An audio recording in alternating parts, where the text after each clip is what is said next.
누가복음 19장 1절부터 10절까지의 말씀입니다.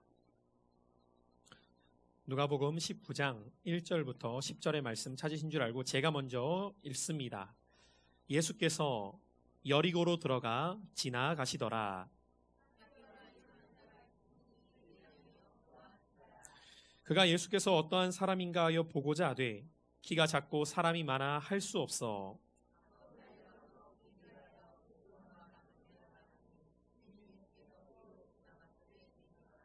예수께서 그곳에 이르사 쳐다보시고 이르시되 삭개오야 속히 내려오라.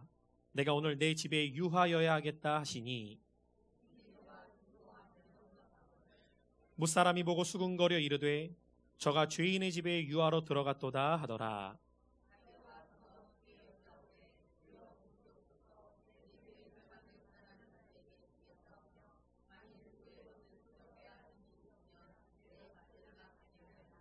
예수께서 이르시되 오늘 구원이 이 집에 이르렀으니 이 사람도 아브라함의 자손이미로다. 인자가 온 것은 잃어버린 자를 찾아 구원하려 함이니라. 아멘. 저는 지난주에 이어서 주님께서 우리에게 주시는 두 번째 처방전, 외로움 처방전이라는 말씀의 제목으로 함께 은혜를 나누고자 합니다. 일전에 TV 프로그램에 보니까 다양한 음악 프로그램들 중에 가수들이 나와서 경연하는 프로그램이 있었어요. 다양한 가수들이 나와서 자신들의 노래의 실력을 뽐내고 거기에서 참여했던 사람들이 순위를 매기는 프로그램이었는데요.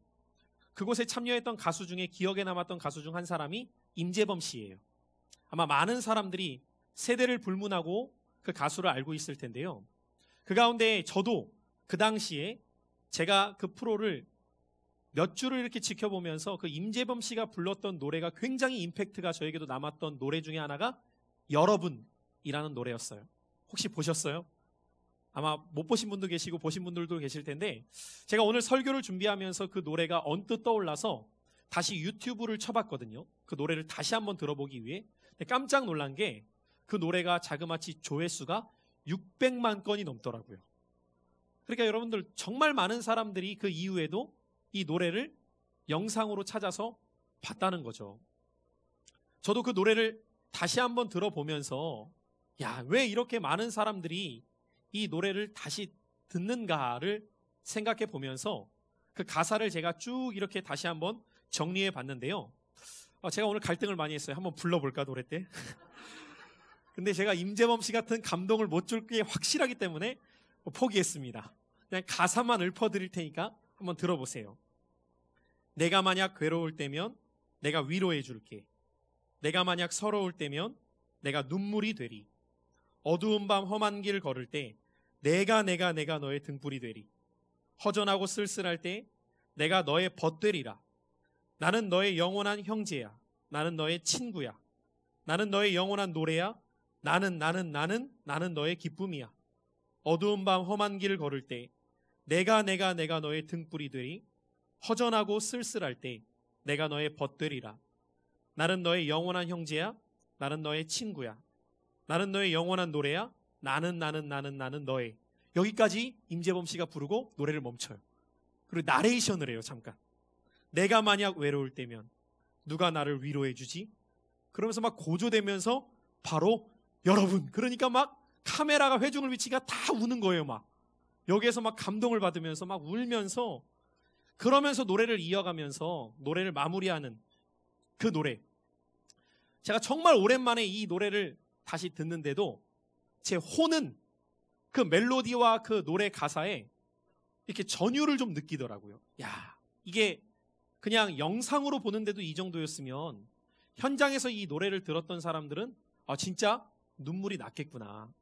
그래서 제가 곰곰이 이 노래를 써놓고 몇 번을 읽어보면서 왜 이렇게 많은 사람들이 이 노래를 들으면서 울었을까를 생각해 보니까 제가 이 가사를 쭉 읽어보면서 그냥 노래를 들을 때에는 보통 사람들이 멜로디에 처음에는 많이 집중을 하다 보니까 그 이후에 가사를 제가 이렇게 보니까 사람들이 이렇게까지 많이 이 노래를 들으면서 울었던 것은 멜로디도 멜로디지만 이 노래에 적힌 가사가 자신들의 심정을 마치 대변하는 듯 그 가사를 통해 자기의 마음을 보여주는 듯 경험하기 때문에 많은 사람들이 이 노래를 들으면서 눈물을 흘린 게 아닐까 하는 생각을 가져보게 되었어요.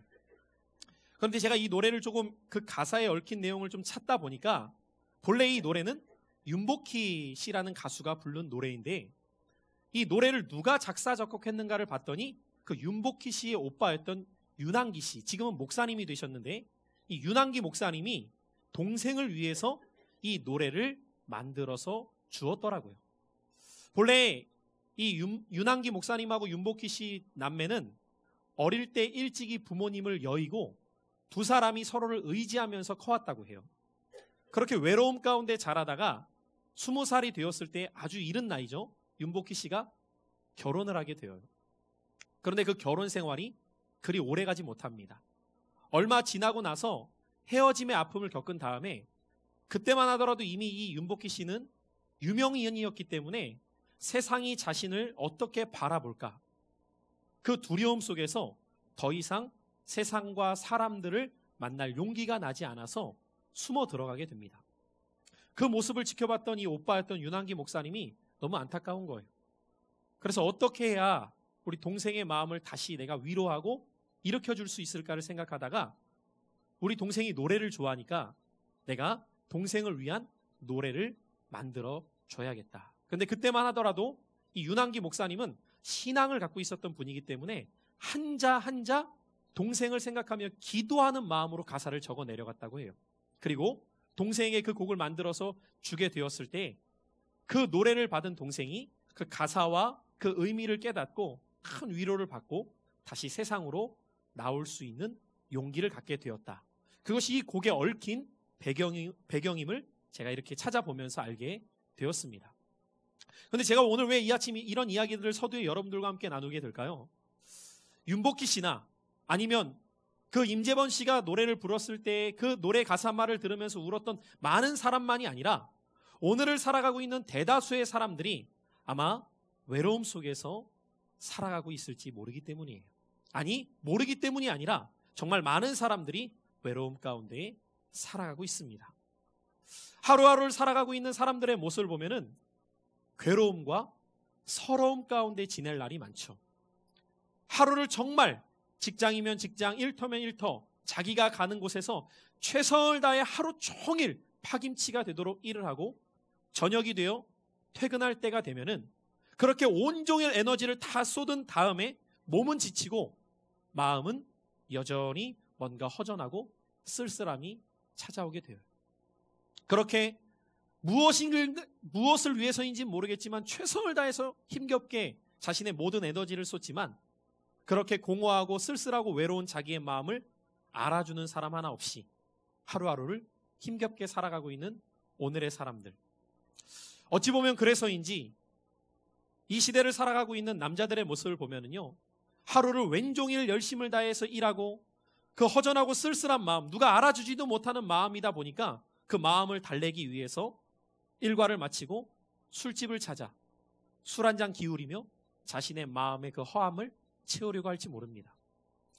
여자들은 그렇게 하루를 열심을 다해서 일해도 자기의 마음 알아주는 사람 없다 보니 때로는 TV 앞에서 드라마를 보거나 극장을 찾아서 혼자 영화를 즐기기도 하고 때로는 쇼핑을 하며 그 마음을 달래보려고도 해요. 그것이 오늘을 살아가고 있는 대다수의 현대인들의 모습이 아닌가 싶습니다.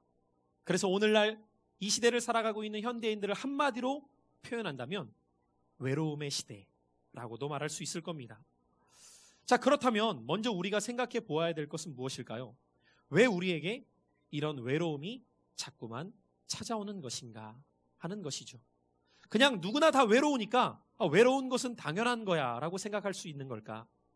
왜 우리 안에는 자꾸만 이런 외로움이 찾아오는 것일까 하는 생각을 해볼 때 기독교 심리학자 중 한 사람인 크레이그 앨리슨이라는 사람은 인간에게 찾아오는 외로움에 대해서 세 가지로 설명을 합니다.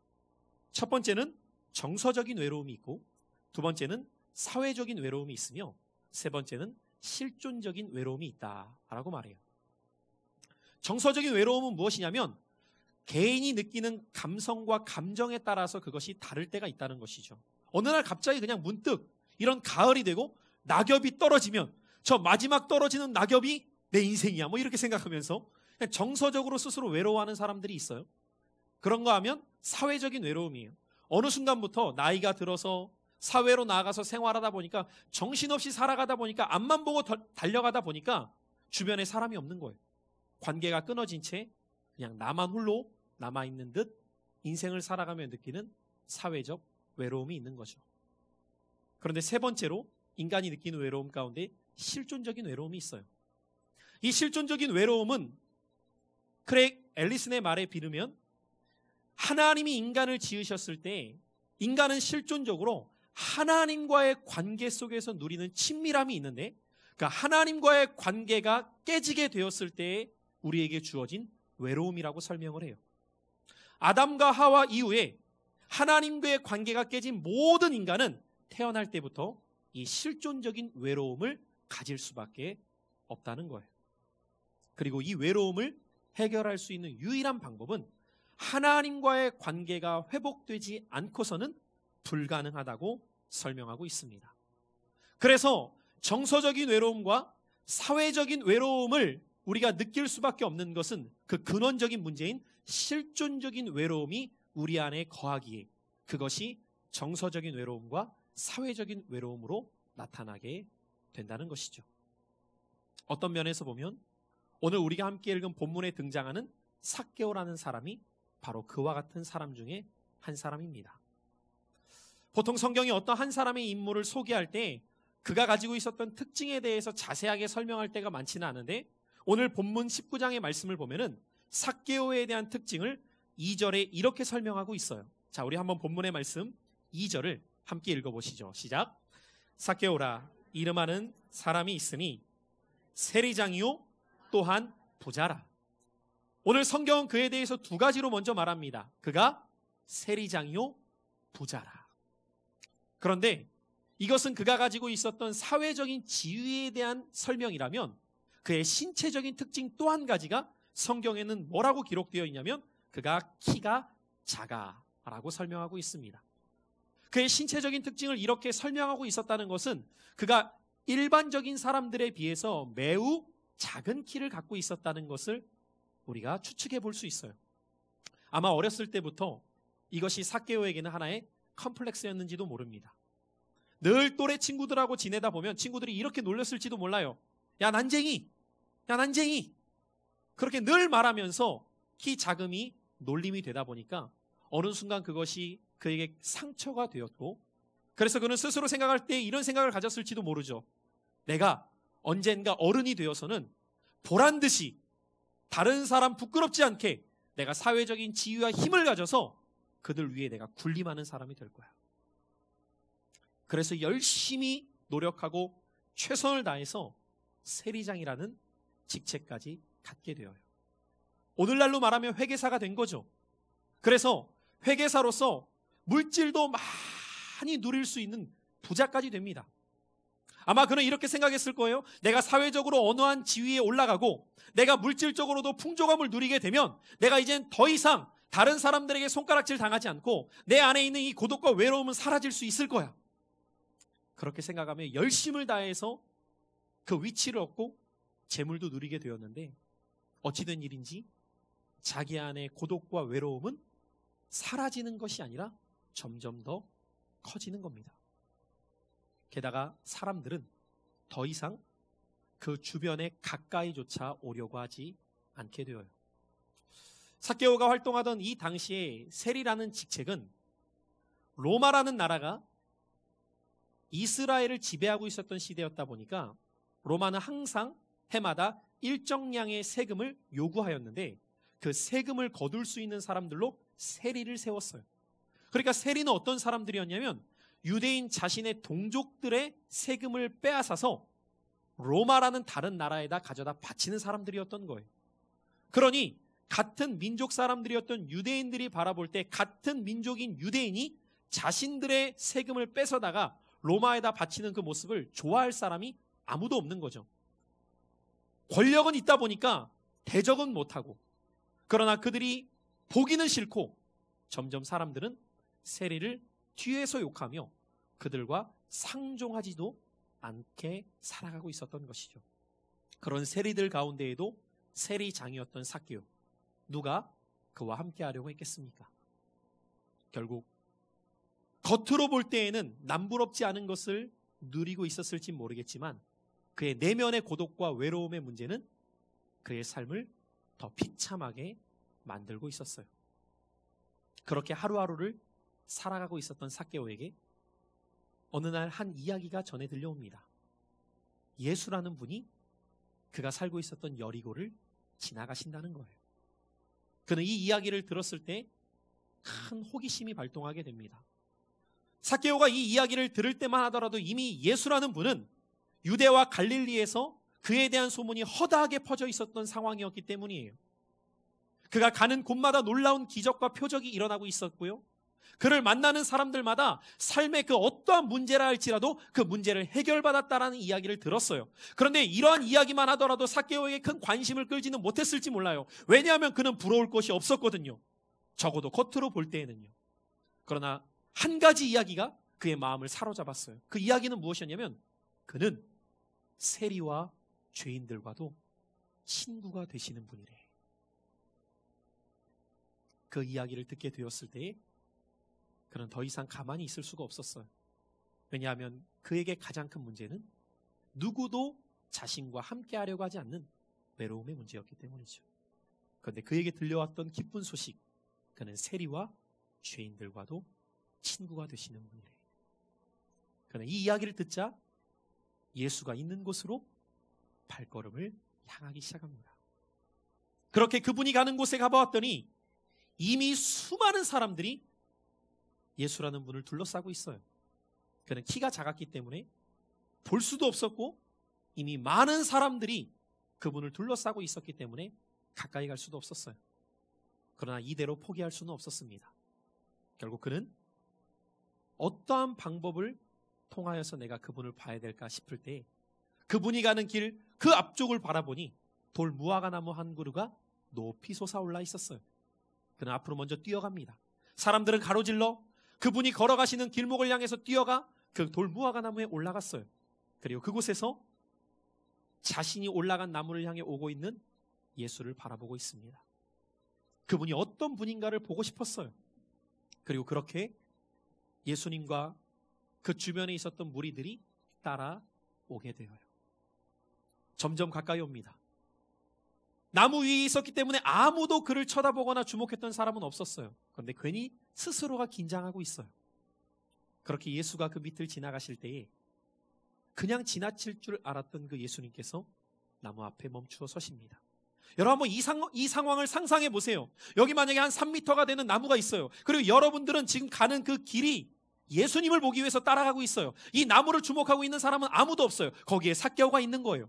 그리고 삭개오는 그 모습을 지켜보고 있을 때 자신의 앞에서 그 나무 앞에서 예수님이 섰을 때 그의 심정이 어땠을까요? 뭐지? 아무도 자기를 보고 있지 않았다고요. 그런데 멈추어 설 뿐만 아니라 예수님께서 갑자기 고개를 위로 드시는 거예요. 삭개오는 순간적으로 심장이 멎었을지도 몰라요. 왜냐하면 지금까지 아무도 자기에게 관심을 갖는 사람이 없었는데 여러분 상상해 보세요. 예수님이 고개를 드셨을 때 예수님만 드셨을까요? 그곳에 모여 있었던 수많은 사람들의 시선이 일제히 예수님의 시선을 따라서 위를 향했겠죠. 뭐가 있길래 갑자기 예수님이 이 나무에 멈춰서 그곳을 향했을까? 아마 삭개오는 지금까지 자신이 인생을 살아오면서 한순간에 그렇게 많은 시선이 자신을 향했던 것은 처음이었을지도 모르죠. 여러분 예를 들어서 만약에 오늘 이 자리에 여러분들이 이렇게 말씀을 듣고 있는데 갑자기 여기에 있는 사람들이 여러분들을 동시에 다 쳐다본다? 갑자기 긴장할 거예요. 뭐지? 왜 갑자기 나를 다 보지?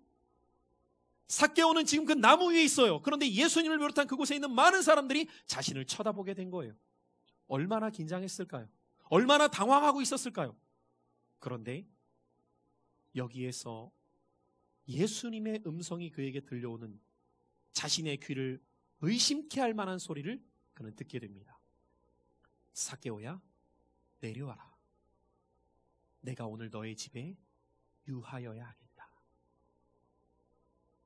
지금 자신이 무슨 말을 들었는지 의심할 수밖에 없는 거예요. 누구도 자기와 함께 하려고 하지 않았고 자기의 집에 같이 가보지 않을래요라고 권해도 사람들은 반응을 보이지 않았던 자신의 삶이었는데, 다른 사람도 아닌 지금 허다한 무리가 쫓아가는 그 예수님께서 자신 앞에 서셔서 자신을 바라보시며 뭐라고 말씀하셨냐면, 내려와라. 내가 너의 집에 유하여야 하겠다. 여러분, 이런 이야기를 들을 때 별로 감동이 안 오시죠, 여러분들은? 그 상황이 안 돼 있으니까. 여러분, 비교할 바는 아니지만 지금 그 순간만큼은 예수님이 슈퍼스타입니다. 그러지 않겠어요, 여러분들? 여러분들이 알고 있는 최고의 슈퍼스타가 누군지 모르겠어요. 그냥 이해할 수 있게 그냥 쉽게 그냥 한 스타를 여러분들이 생각해 보세요. 우리나라로 말하면 지금 최고의 스타가 누구라고 말할지 모르겠어요. 그냥 이해를 돕기 위해 그냥 장동건 씨가, 요즘에 장동건 씨가 인기가 많은지 모르겠지만 장동건 씨가 가고 있는데 수많은 사람들이 따르고 있는 거라고요. 여러분들도 한번 보고 싶어서 막 가가지고 안 보니까 가로등을 붙잡고 올라갔는데, 그 장동건 씨가 여러분들을 향해 딱 말합니다. 내려오세요. 제가 여러분의 집으로 갈게요. 여러분, 무슨 생각이 들겠냐고요. 도대체 이게 꿈이야 생시야 싶지 않겠어요? 여러분들이 삭개오였다면 어떤 반응을 보이시겠냐고요. 여러분들이 삭개오란. 자, 오늘 본문에 그 말을 들었던 삭개오의 반응, 6절 한 절만 한번 보죠. 그가 어떻게 반응을 보이나. 시작. 급히 내려와 즐거워하며 영접하거늘. 삭개오는 처음에는 믿지 못했을 거예요. 그 다음에는 이것이 사실인가 거짓인가 잠깐 생각했을 거예요. 그리고 이것이 분명히 그분께서 나에게 행하셨던 말씀이라는 걸 알게 되었을 때 그는 즉각적으로 반응을 보이게 되는 거죠. 오늘 우리는 이 삭개오의 삶 가운데에서 주님께서 행하시는 이 모습을 통해 우리의 삶에 주님이 오늘 이 아침 주시는 외로움에 대한 첫 번째 처방전을 우리는 발견해야 됩니다. 그분께서 우리에게 주시는 외로움 가운데 살아가는 인생들에게 주시는 첫 번째 처방전, 함께 따라해 보시겠습니다. 주님을 마음에 모시고 살아가야 합니다. 여러분, 복음의 핵심이 무엇인지 아십니까? 내가 그분께 나아가는 것이 아니라 그분이 나에게 찾아오신다는 거예요. 어떤 분은 그러면 이럴지 모릅니다. 목사님, 삭개오가 예수님을 보기 위해 갔잖아요. 그런데 여러분들, 아무리 그가 예수님을 보기 위해 갔어도 예수님이 그 앞에 쓰셔서 그를 부르셔서 그의 집에 거하겠다 말씀하시지 않으면 삭개오는 주님을 만날 수가 없었어요. 오늘 이 자리에 오신 사랑하는 성도 여러분들, 아마 여러분들이 이렇게 생각할지 모릅니다. 내가 오늘 교회에 와서 예수님을 만나는 것이다. 그러나 여러분들, 주님이 여러분들에게 찾아와서 만나주시지 않으면 아무리 여러분들이 오늘 이 자리에 왔어도 그분을 만날 수가 없습니다. 복음의 핵심은 무엇이냐? 내가 그분을 찾아가는 것이 아니라 그분이 여러분들에게 찾아오십니다.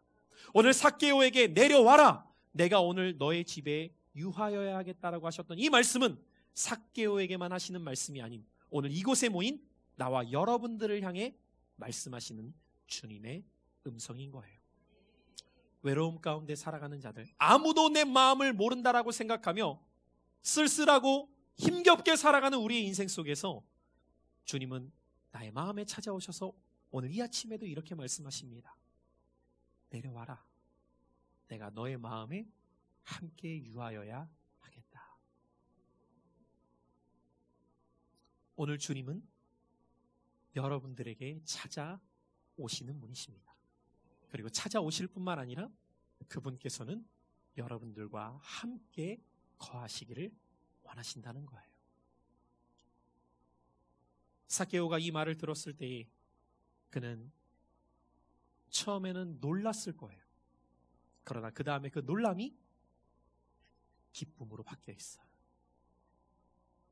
오늘 주님이 여러분들에게 찾아오신다는 음성을 듣게 될 때 우리의 마음 안에도 그 기쁨이 회복될 줄로 믿습니다. 그래서 요한계시록 3장 20절을 통해 주님은 말씀하셨어요. 우리 함께 이 말씀을 읽어보죠. 볼지어다 내가 문 밖에 서서 두드리노니 누구든지 내 음성을 듣고 문을 열면 내가 그에게로 들어가 그와 더불어 먹고 그는 나와 더불어 먹으리라. 오늘 이 시간에도 우리가 예배를 드린다는 것은 어떤 의미일까요? 여러분들의 마음의 문을 두드리시는 주님을 모셔드리는 거예요. 이곳에 와 있다고 되는 것이 아니에요. 주님은 이 순간에도 여러분들의 마음을 두드리시며 내가 너의 마음에 들어가서 너와 함께 유하기를 원한단다. 신앙생활이라고 하는 것은 우리가 겉으로 보여지는 종교생활을 하는 것을 말하는 것이 아닙니다. 성경에서 말하는 올바른 신앙생활은 오늘 나의 마음의 문을 두드리셔서 나와 함께 거하시며 나와 함께 살아가기를 원하시는 그 주님을 영접하고 모시고 그분과 동행하는 삶을 살아가는 거예요. 많은 사람들이 이 요한계시록 3장 20절의 말씀을 불신자가 신자가 되는 과정으로 생각을 합니다. 그러나 여러분들 요한계시록 3장 20절의 문맥을 주목해서 보시면 이 말씀은 교회를 다니지 않는 사람을 향한 말씀이 아닌 라오디게아 교회를 향해서 주셨던 말씀이라는 것을 우리는 주목해야 돼요. 무슨 말인지 아십니까 여러분들? 교회를 다니고 있어도 여전히 주님을 모시지 않고 살아가는 사람들이 있다는 거예요. 저는 오늘 이곳에 모인 여러분들의 매 순간의 삶이 주님을 마음에 모시고 살아가는 삶이 될 수 있기를 축복합니다.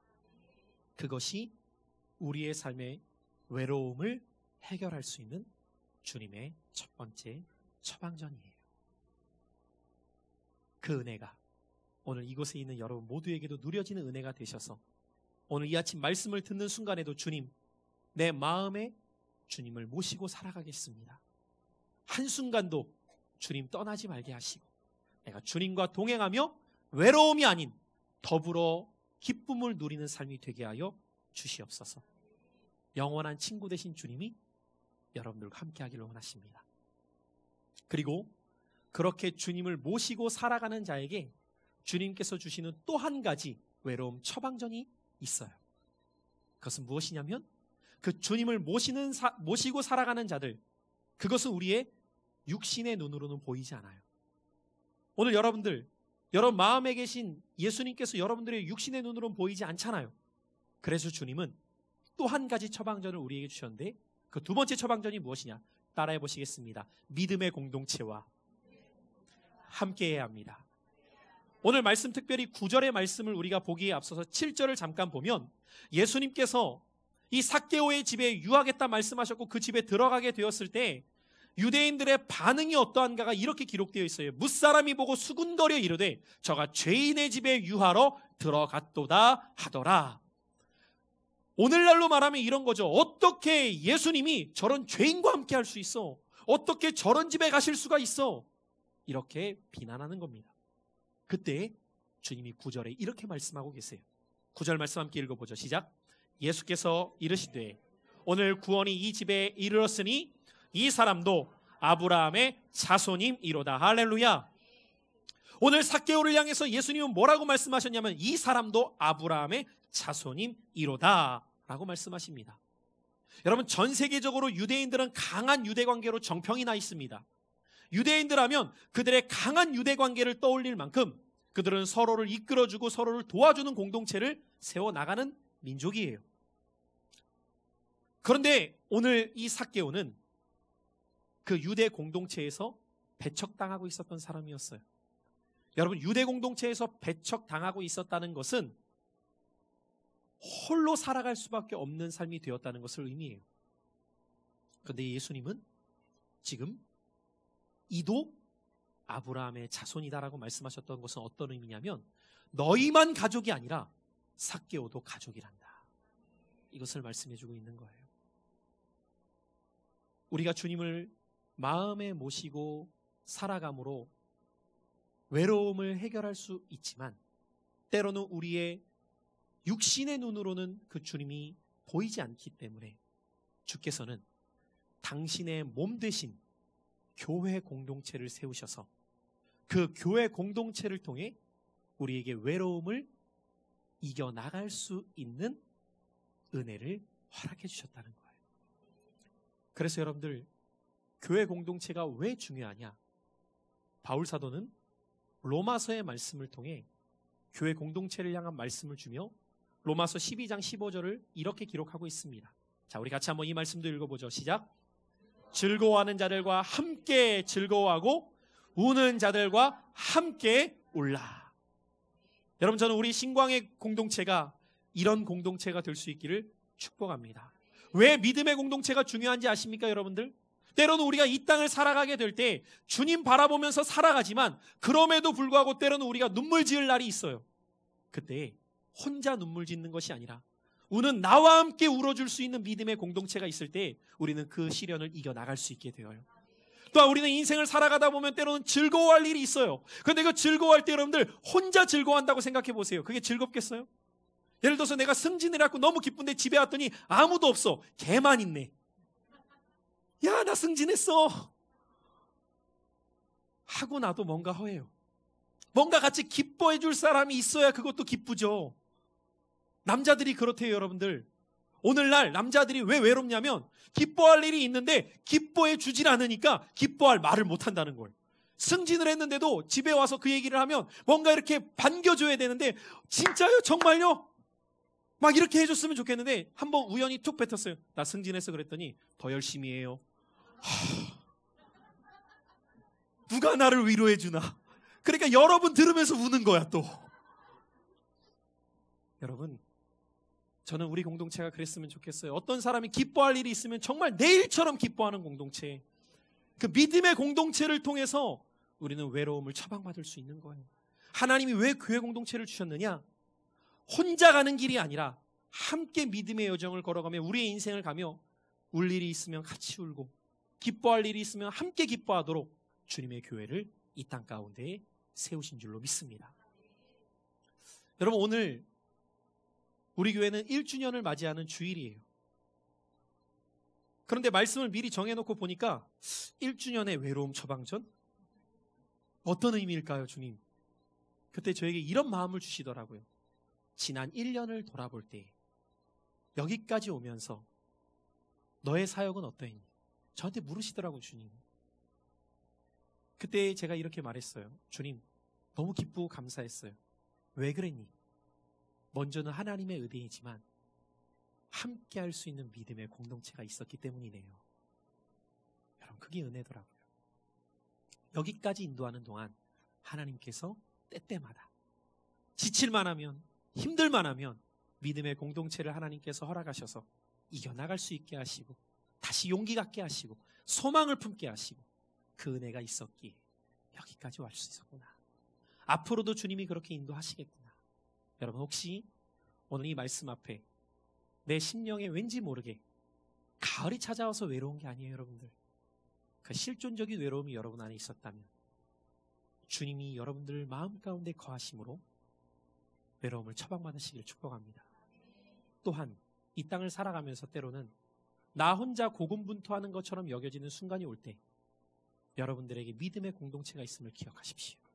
그리고 그들과 함께 위로하며 그들과 함께 기뻐하며 함께 걸어 나갈 때 여러분들의 삶 속에서 외로움이 아닌 그 함께함 속에서 누리는 풍성한 은혜가 날마다 거하는 은혜가 될 줄로 믿습니다. 결론입니다. 사랑하는 성도 여러분들, 오늘 주님은 삭개오의 모습만이 아닌 우리들에게 말씀하십니다.